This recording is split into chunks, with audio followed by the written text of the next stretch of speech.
So good morning to all of you. आप सभी का हमारे यूट्यूब चैनल एग्ज़ाम की में स्वागत है। जैसा कि हम लोग थियोडोलाइट पढ़ रहे थे और थियोडोलाइट में हम लोग ने अब तक का काफ़ी चीज़ें पढ़ ली। आज का जो हमारा टॉपिक होगा नाम है permanent adjustment of theodolite.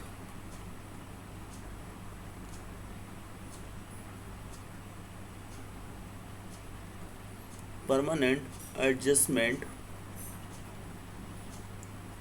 Of a theodolite. इसी को हम लोग हिंदी में बोलते हैं स्थायी समंजन। इससे पहले हम लोग ने टेम्परेरी एडजस्टमेंट भी पढ़ लिया था।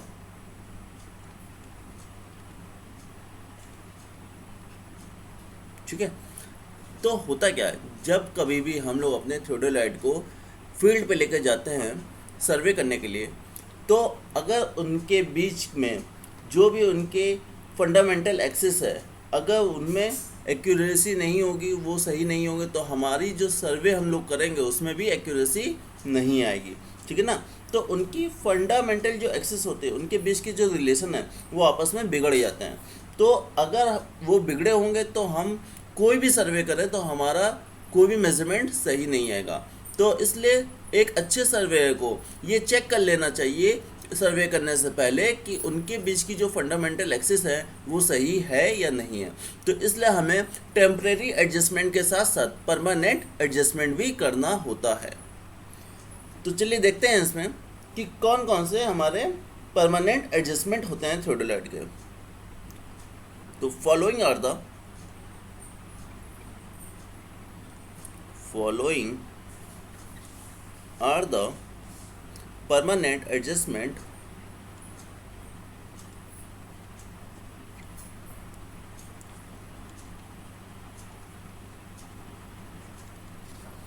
of theodolite।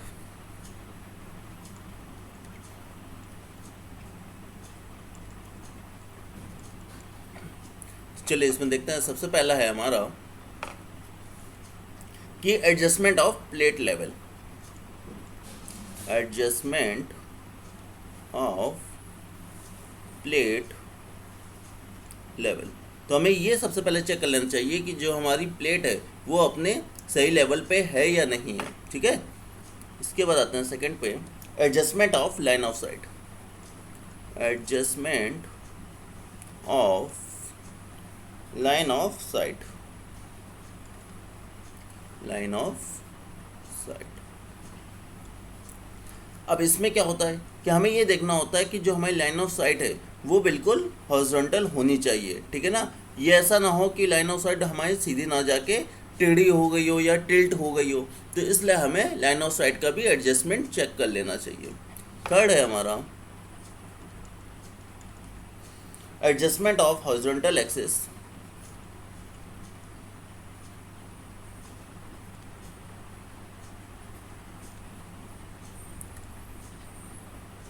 हॉरिजॉन्टल एक्सिस, इसी को हम लोग बोलते हैं ट्रूनियन एक्सिस और ट्रूनियन एक्सिस। ठीक है, तो हॉरिजॉन्टल एक्सिस भी हमें चेक करनी चाहिए। ठीक है, उसका भी एडजस्टमेंट हम लोग चेक कर लेते हैं। फोर्थ वन है adjustment of vertical axis. Adjustment of vertical axis. Vertical axis की भी एडजस्टमेंट हम लोग चेक करते हैं। एंड फिफ्थ वन है adjustment of altitude level. Adjustment of altitude level. ठीक है, तो इस प्रकार हम लोग इतनी सारी एडजस्टमेंट चेक करते हैं, उसके बाद ही हम लोग अपने सर्वे वर्क को आगे प्रोसीड करते हैं। अब आता है कि जो हमारी फंडामेंटल एक्सिस होती है उनके बीच में एक रिलेशन होता है। ठीक है, जिसके बारे में हम लोग पहले भी चर्चा कर चुके हैं। तो चलिए एक बार देख लेते हैं यहाँ पे कौन कौन सी है। तो ऐसा लिखे, the desired relationship between the fundamental lines the fundamental lines of theodolite are as follow। तो कौन कौन सी हमारी रिलेशनशिप है उसके बारे में ही हम लोग देख लेते हैं। चलिए, तो सबसे पहले तो हम जानते हैं कि जो हमारी एक्सिस ऑफ प्लेट लेवल है वो मस्ट बी परपेंडिकुलर होनी चाहिए वर्टिकल एक्सिस से। The axis of plate level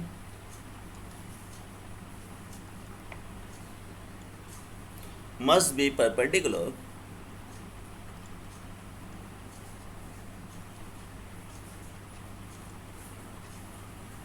to the vertical axis। तो ये जैसा कि हमें पता है कि वर्टिकल एक्सिस के परपेंडिकुलर होनी चाहिए आपकी प्लेट लेवल, ठीक है। इसके बारे में हम लोग ने विद डायग्राम हम लोग ने पिछले लेक्चर में देखा था। सेकंड हमारा होता है कि जो लाइन ऑफ कॉलिमिनेशन है वो भी हमारी वो कॉन्साइड नहीं करनी चाहिए ऑप्टिकल एक्सिस के साथ, ठीक है। तो लिखें the line of collimation. Line of collimation क्या होता है ये भी हमने आपको बता रखा है। The line of collimation should कॉन्साइड करनी चाहिए, कॉन्साइड with the optical axis of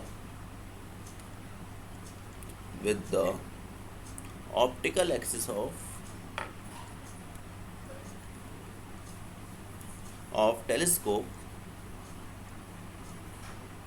and should also be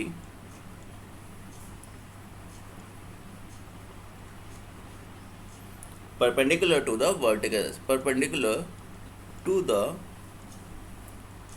vertical axis।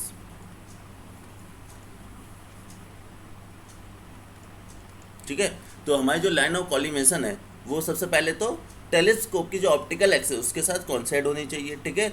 और दूसरी चीज़ क्या है इसमें कि वर्टिकल एक्सिस के परपेंडिकुलर होनी चाहिए, ठीक है ना। तो वो हमारा एडजस्टमेंट सही होगा। चलिए, इसमें थर्ड रिलेशनशिप देखें कि the horizontal axis must be perpendicular to the vertical axis. The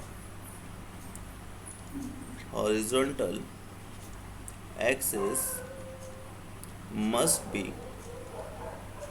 perpendicular to the vertical axis।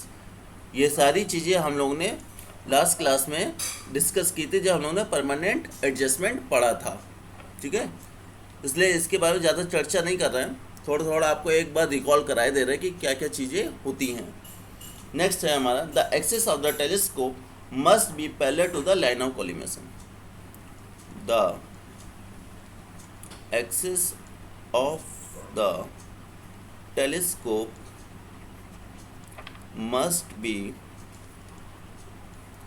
parallel, ठीक है, to the, आपको किसका होना चाहिए पैरेलल, वर्टिकल एक्सिस के, ठीक है। एक सेकंड, जो एक्सिस ऑफ टेलीस्कोप है वो पैरेलल होता है हमारा लाइन ऑफ कॉलिमेशन के, parallel to the line of collimation.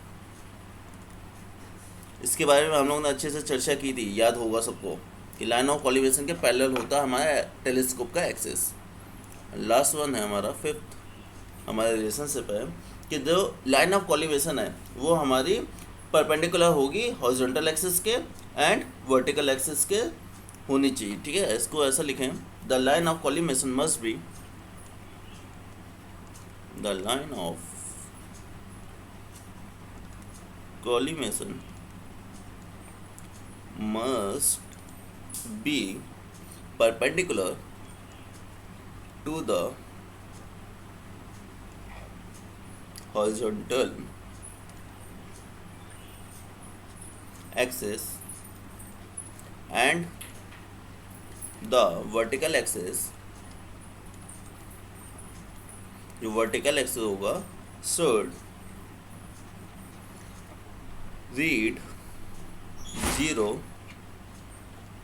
and the line of collimation and the जो लाइन ऑफ कॉलिमेशन होगी वो कैसे होनी चाहिए, हॉरिजॉन्टल होनी चाहिए। Line of collimation is horizontal.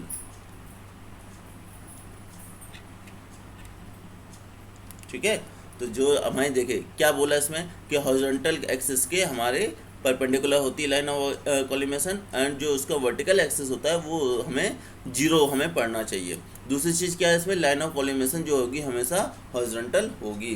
तो इस प्रकार हम लोग अपने फंडामेंटल एक्सिस को समझ गए कि फंडामेंटल एक्सिस के बीच में क्या रिलेशनशिप होती है। ठीक है गाइस, तो चलिए अब इसके आगे हम लोग पढ़ते हैं अपना कि कौन कौन से हमारी एरर होती हैं थियोडोलाइट में। हेडिंग डालते हैं एरर्स इन थियोडोलाइट।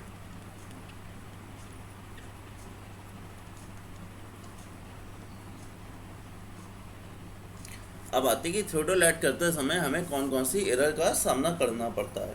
तो इसमें हम लोग लिखते हैं कि हमें 3 एरर हमें देखने को मिलती है। पहली तो हमें होती है इंस्ट्रूमेंटल एरर।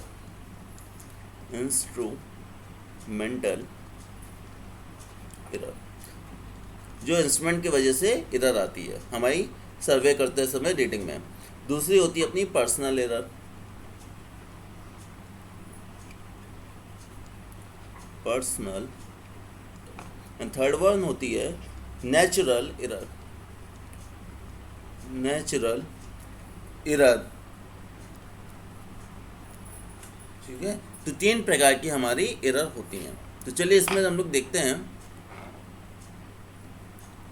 कि इंस्ट्रूमेंटल एरर कौन सी होती है। फर्स्ट हेडिंग डालते हैं इंस्ट्रूमेंटल एरर। अब आते बात इंस्ट्रूमेंटल एरर की। तो जैसा कि हम लोग जानते हैं जो इंस्ट्रूमेंटल एरर होती है वो इंस्ट्रूमेंट की वजह से आने वाली एरर है हमारी रीडिंग में। तो इसमें सबसे पहला लिखें कि सबसे पहले error due to imperfect graduation. Imperfect graduation, अगर मान लें कि जो हमारा इंस्ट्रूमेंट है उसका अगर ग्रेजुएशन में ही इम्परफेक्टनेस होगी, वो परफेक्ट नहीं होगा, तो आने वाली जो भी रीडिंग होगी वो इनपरफेक्ट, मतलब उसमें एक्यूरेसी अच्छी नहीं आएगी। ठीक है, तो हमें ये चेक लेना चाहिए कि जो उसका ग्रेजुएशन है वो बिल्कुल सही हो। ठीक है। सेकंड आती है अपनी error due to eccentricity of vernier. Error due to eccentricity of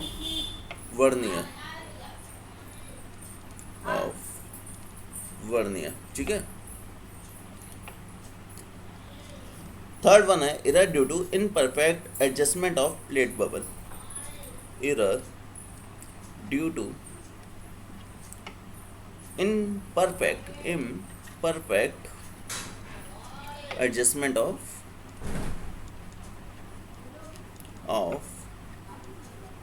plate bubble. ठीक है, तो देखिए पहले में क्या है कि हमारा अगर ग्रेजुएशन प्रॉपर वे में नहीं है तो एरर आएगी। सेकंड में क्या है कि हमारा जो वर्नियर होता है, वर्नियर ए और वर्नियर बी, अगर इनके बीच का, ठीक है, ये जो हमारा वर्नियर है, वर्नियर ए और वर्नियर बी के बीच का डिस्टेंस कितना होता है, जैसा कि हम लोगों को पता है, यहाँ लिख देता हूँ, vernier A and vernier B के बीच का जो डिस्टेंस होता है वो 180 डिग्री होता है। अगर ये 180 डिग्री नहीं है तो आने वाली रेटिंग भी 100% हमारी क्या होगी, ख़राब होगी। ठीक है, उसमें एक्यूरेसी कहीं से भी नहीं आएगी। ठीक। दूसरी चीज़ हमने पढ़ा कि imperfect adjustment of plate bubble. अब प्लेट बबल बोले या लेवल ट्यूब बोले, ठीक है, अगर इसका जो बबल होता है वो सेंटर पे नहीं आएगा तो इसका मतलब कि जो हमारा इंस्ट्रूमेंट है वो हॉरिजॉन्टल एक्सिस पे नहीं है। तो इसलिए अगर लेवल ट्यूब का या प्लेट बबल का बबल अगर एडजस्ट नहीं हो पा रहा है तो इसका मतलब कि हमारे आने वाली रीडिंग भी 100% रॉन्ग होगी। ठीक है गाइस, चलिए फोर्थ वन देखें कि error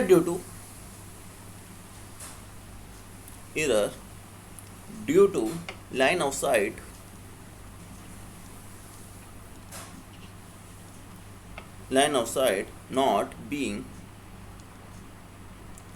not being perpendicular to horizontal axis. ठीक है।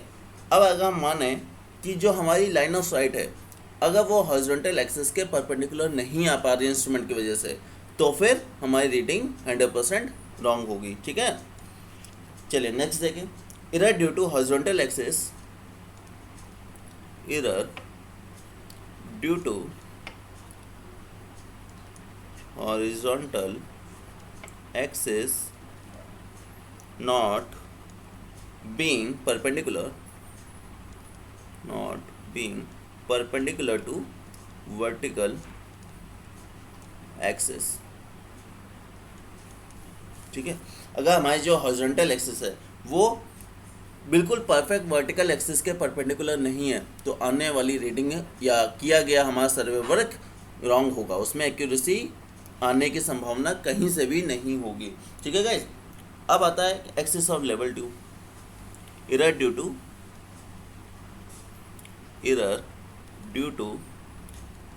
Axis of level 2। ठीक है, या फिर इसको हम पहले ऐसा बोले कि error due to non parallelism of the axis of the telescope and line of sight. मतलब इसको ऐसा समझिए कि अगर हमारी जो भी आपकी लेवल ट्यूब है वो अगर हमारे उसके लाइन ऑफ साइट के समांतर नहीं है, मतलब लाइन ऑफ साइट के पैरेलल में नहीं होगी, तो 100% के हमारी जो भी रीडिंग होगी वो गलत होगी।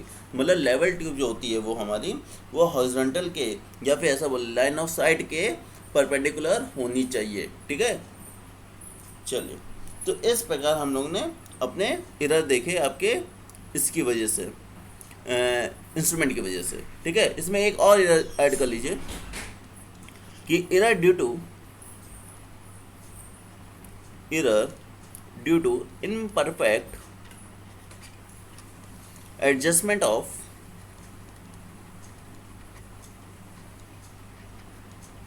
Vernier of the vertical circle.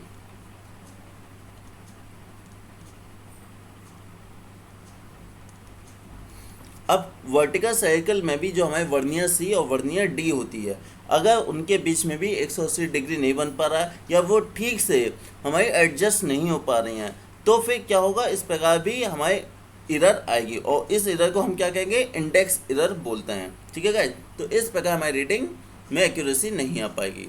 तो ये तो हो गई अपनी इंस्ट्रूमेंटल एरर। अब आते हैं नेक्स्ट पे अपनी पर्सनल एरर पे कि पर्सनल एरर की वजह से कौन कौन सी एरर आती हैं।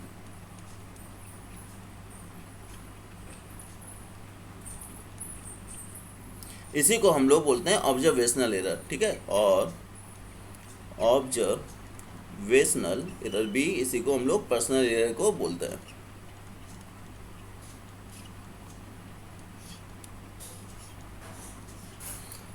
अब पर्सनल एरर किसकी वजह से आती है, पर्सनल एरर सर्वे की वजह से आ सकती है, जैसे कि error in taking observation, error in taking observation.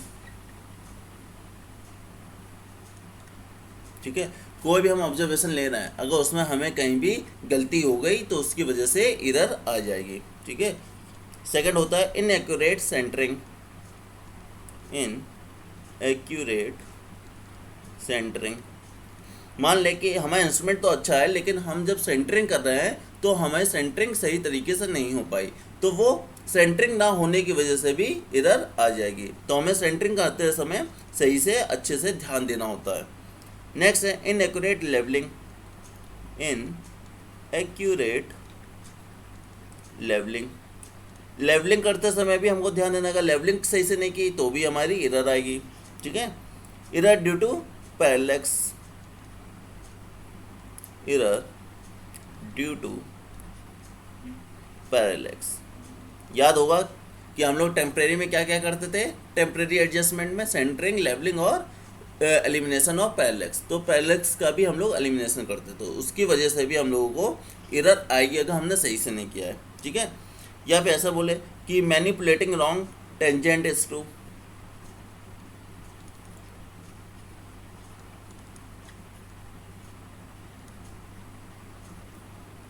जो हमारा टेंजेंट स्क्रू होता है उसको अगर हमने सही से नहीं किया तो उसकी वजह से भी हमारी जो रीडिंग आएगी उसमें गलती होगी, ठीक है। या फिर जब हम लोग बाइसेक्शन करते हैं ना, जब हम लोग स्लो मोशन स्क्रू से बाइसेक्शन करते हैं और बाइसेक्शन करते समय हमने सही से नहीं किया तो उसकी वजह से भी रीडिंग में गलती आ सकती है। तो inaccurate bisection of observe point. तो इस प्रकार की ये सारी गलतियां हमारी पर्सनल एरर में आती हैं, ठीक है। चलिए लास्ट वन देख लें अपनी, नेचुरल एरर। थर्ड है नेचुरल एरर।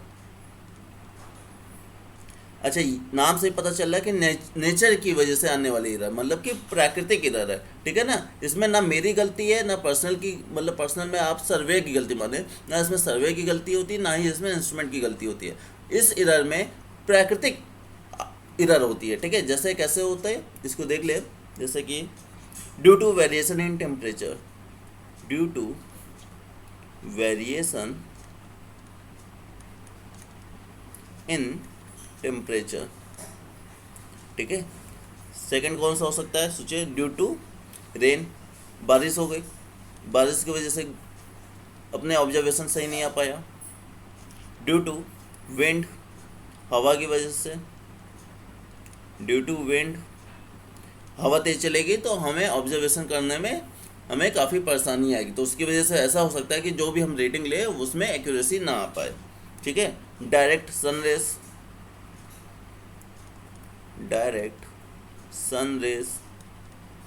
अगर डायरेक्ट सनरेज सर्वे की आंखों पे पड़ेगी या सर्वे पे पड़ेगी तो उसमें भी उसको रीडिंग लेने में प्रॉब्लम होगी, ठीक है। या पे ऐसा बोले। पांचवा, ड्यू टू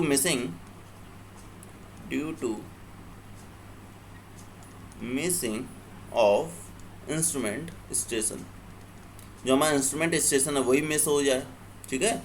तो अब हमको ढूंढने से भी नहीं, फाइंड करने से भी नहीं मिल रहा है, तो वहाँ पे भी हमें ऑब्जर्वेशन में रीडिंग में गलती आ जाएगी। तो इस प्रकार हम लोग अपनी तीनों एरर्स के बारे में पढ़ लिए। तो आई होप गाइस कि आपको ये वीडियो अच्छा लगा हो, इसे लाइक करिए, अपने दोस्तों में शेयर करिए, और अगर आप हमारे यूट्यूब चैनल में नए हो तो इसे सब्सक्राइब करना ना भूलें। जय हिंद, जय भारत।